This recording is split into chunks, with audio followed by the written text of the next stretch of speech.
Dan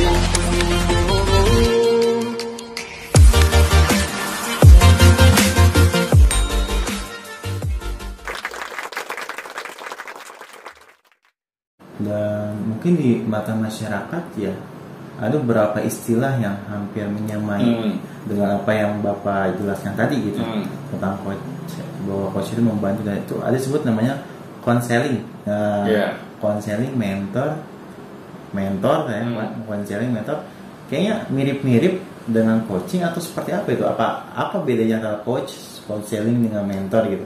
Ya, kalau kita mencari seorang mentor, berarti kita mencari orang yang memiliki ilmu yang ingin kita pelajari, terutama orang yang memiliki expertise mentor di bidang yang ingin kita pelajari. Dia ahli. Itu seorang yang disebut mentor. Terus kalau konseling, biasanya kita memiliki masalah dan kita ingin diselesaikan masalahnya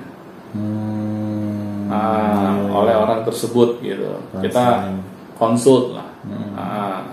Kita ingin mendengar nasihat-nasihatnya. Oh, jadi yang menyelesaikan tuh si konselingnya gitu? Iya, si konselornya. Bawa masalah, selesai masalah gue. Iya. Tetapi seorang coach itu beda.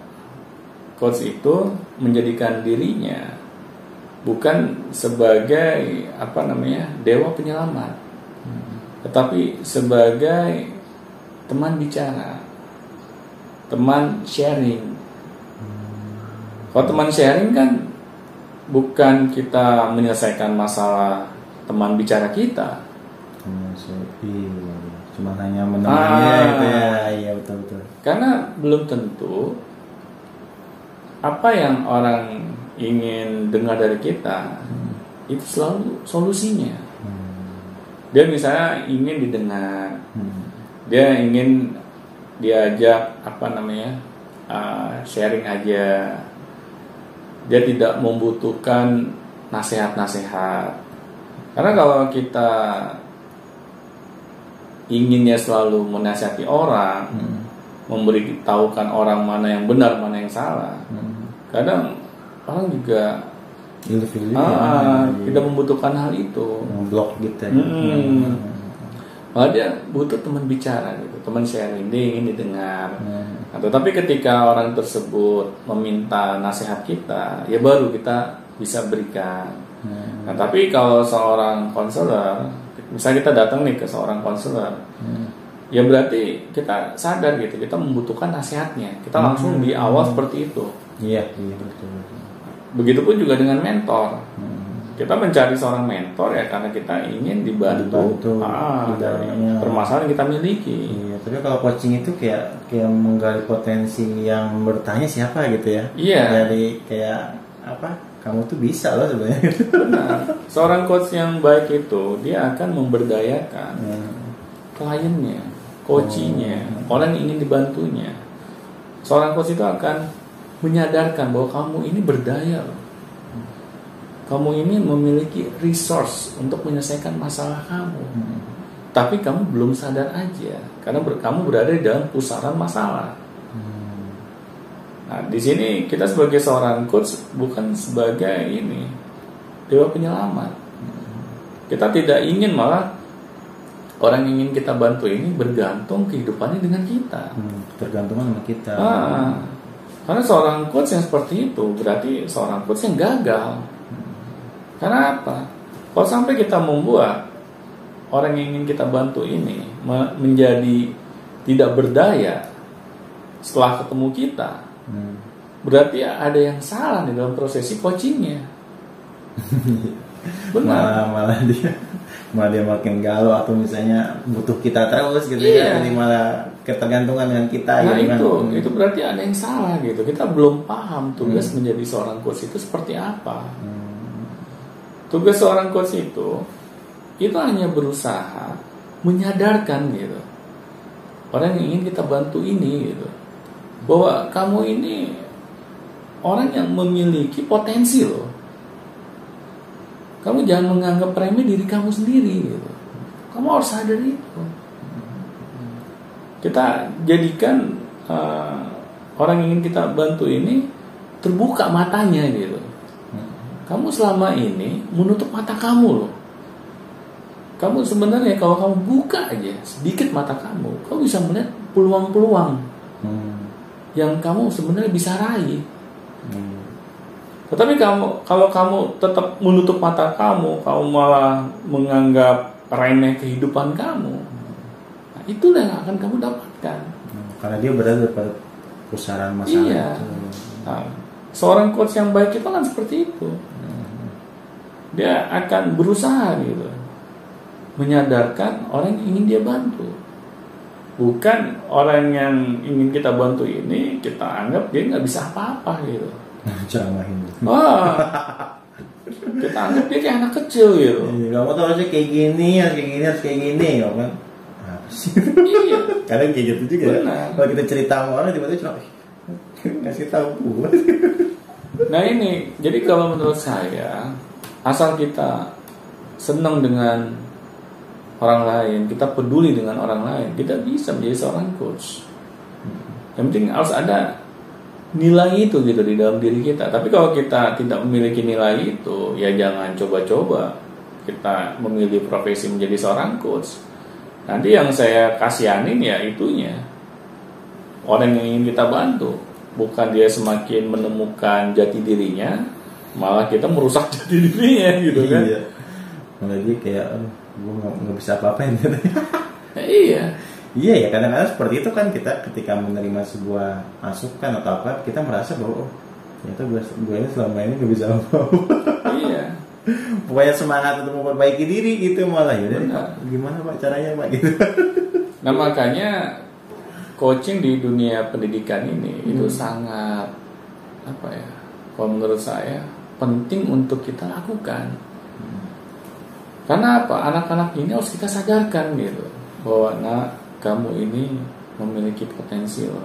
Yang di dunia pendidikan ya. Kamu ini adalah orang yang berdaya loh. Coba bangkitkan potensi kamu, berdayakan diri kamu. Karena kalau kamu sadar dengan diri kamu itu siapa, kamu tidak mau loh menyanyiakan kehidupan kamu. Ini yang harus kita lakukan. Untuk anak-anak saja coaching ini sangat efektif, apalagi untuk orang dewasa. Karena orang dewasa kan pola pikirnya itu sudah terbentuk gitu. Nah, anak-anak yang belum terbentuk pola pikirnya itu bisa efektif, ya apalagi kepada orang dewasa. Karena banyak contoh kasusnya, anak-anak setelah saya coaching, mereka tuh cepat gitu menyadari mereka sebenarnya ini memiliki potensi yang selama ini mereka sia-siakan. Dan akhirnya ketika mereka sadar, mereka mau merubah diri mereka secara otomatis, tanpa perlu kita marah-marahin, tanpa perlu kita nasihati yang berlebihan. Akhirnya mereka sadar gitu, oh harus ada yang saya ubah nih dalam perilaku saya. Harus sampai digebuk atau fisik gitu. Iya, ternyata nggak perlu gitu. Iya, betul. Karena kan kita kadang nih kalau anak memiliki masalah, kita langsung cepat gitu mengambil respon. Bahwa anak ini harus kita marah-marahin misalnya. Harus kita kasih pelajaran. Pelajaran apa nih? Kita harus kirim ke psikolog misalnya.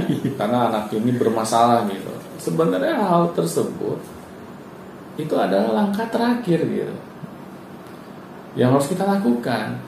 Tetapi kalau kita mau menjadikan diri kita ini sebagai coach anak tersebut, kita akan berusaha menggali sisi positifnya dulu gitu.